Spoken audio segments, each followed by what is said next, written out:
A detailed report on the distribution of enumerated population in each county will be released later this afternoon by the Kenya National Bureau of Statistics in a move that many have seen will affect administration and political governance in the country. The report looks at issues of sex, number of households, land area and population density. But even then, some communities were unhappy with the result of the 2019 census, claiming that the figures released were not matching with the actual numbers on the ground. The distribution of Kenya's population by rural and urban areas of residence has been a subject of interest to players in the governance, political and socio-economic spheres who are saying the figures recorded in the last year play a huge role in service delivery, political representation and money allocation for development projects.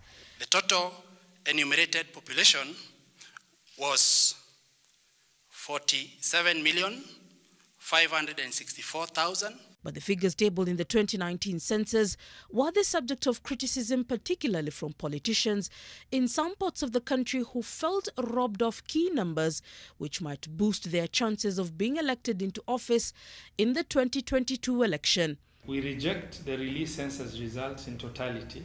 We are certain that the data used especially for these counties came from pre-census mapping, data collected earlier, which were data extrapolations and not the actual numbers. For others, the low numbers recorded mean a possible merger of constituencies which had been created under the new constitutional dispensation.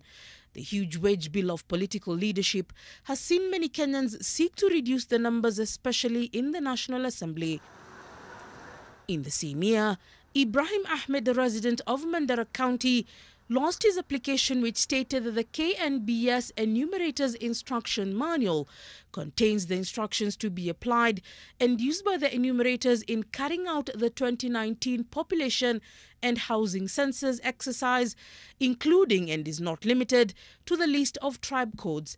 According to the IEBC, the population of a constituency must be higher or lower than its quota by 40%.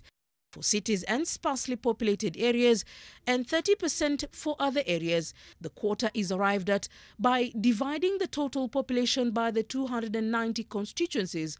During the last review in 2012, the population threshold was set at 133,000 people. I do expect, as has been stated by the Director General of the Bureau, that the National Bureau of Statistics will release other census volumes as scheduled, and the results made available to our planners, but also to the Kenyan public.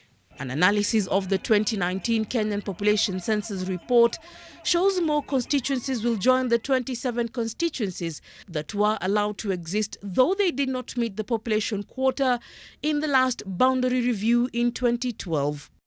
Leila Mohammed, NTV.